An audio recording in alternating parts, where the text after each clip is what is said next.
ఈసారి పండుగకు అప్పాలు అరిసెలు జర్నీ ఎక్కువ చెయ్యుర్రి అని చెప్దామని మా బాపుకు ఫోన్ కొడితే దావత్లున్న పిల్ల మళ్ళీ తాగు అని ఫోన్ కట్ చేసిండు. అబ్బర నాయన లోకల్ ఎలక్షన్లకు అటు జంగ్ సైరన్ మోగిందో లేదో అప్పుడే ఊర్ల పొంటి దావత్లు చాలు చేసిర్రా ఎట్లా అని అనుకున్నా. అయితే ముందు మురిసినమ్మ పండుగ ఎరగదన్నట్టు సర్పంచ్ అభ్యర్థులు అప్పుడే పైసలు ఆగం చేసుకోకుర్రి అని అంటుర్రు కొంతమంది లీడర్లు. మరి ఎందుకట్లా అంటుర్రో చూద్దాం పారి.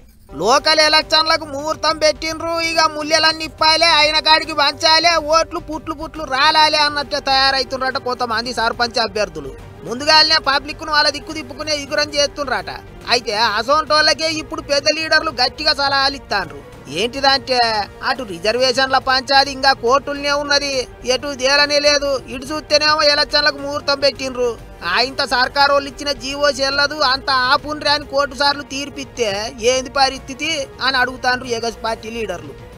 ఎలక్షన్లో నిలబడాలనుకునే తహతాలాటలు వినాల మిత్రులరా. మహారాష్ట్రలో సేమ్ ఇదే విధంగా ఎలక్షన్ షెడ్యూల్ తర్వాత కోర్టుకు వెళ్ళిండ్రు. సుప్రీంకోర్టు క్లారిటీగా ఇచ్చింది, ఇది చెల్లదు, ఇమ్మీడియట్గా మీరు దిగిపోవాల్సిందే, డీమ్ టు రిమూవల్ అని చెప్పి ఇమ్మీడియట్గా రిమూవల్ చేసింది. అంటే 2 సంవత్సరాలు వాళ్ళు ఈ జీవో ద్వారా ఎన్నికై జిల్లా పరిషత్ చైర్మన్లుగా జెడ్పీటీసీలుగా ఎంపీపీలుగా చేసిన తర్వాత 2 సంవత్సరాల తర్వాత మొత్తం అందరిని కూడా దింపేసింది కదా అన్నట్టు. మహారాష్ట్ర సర్కారు వాళ్ళు గిట్లనే జీవో తీసుకొచ్చి రిజర్వేషన్లు ఇచ్చి లోకల్ ఎలక్షన్లు పెడితే గట్ల అయిందని ఆదికి చేస్తుండ్రు కారు పార్టీ వాళ్ళు.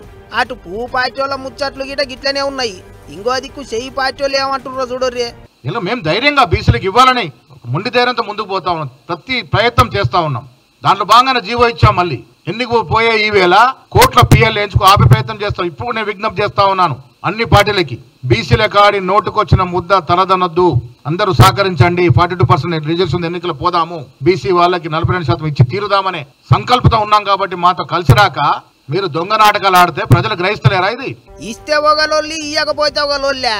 బీసీలకు రిజర్వేషన్లు ఇస్తే ఎగస్ పార్టీ వాళ్ళు ఓరుస్తలేరు అన్నట్టు మాట్లాడుతుండ్రు చెయ్యి పార్టీ లీడర్లు. ఇక అది అట్లుంటే లీడర్ల ముచ్చట్లు చేయవచ్చి ఇప్పటికే పల్లెల పోటీ ఎలక్షన్లలో పోటీ చేద్దామని తయారైతున్న వాళ్ళంతా పరిశాన్లు పడుతుండ్రు. పిల్ల ఉట్టక ముందే కుల్ల కుట్టినట్టు ముందే ఉత్తక పైసలు ఖర్చు చేసుకోవద్దని చెప్తుండేటాలకు అబ్బర కొడుకు మళ్ళీ ఏమవుతుందో అన్నట్టే ఆగమవుతుండ్రట. మరి ఏమవుతుందో చూసుకుంటూ పోవాలి.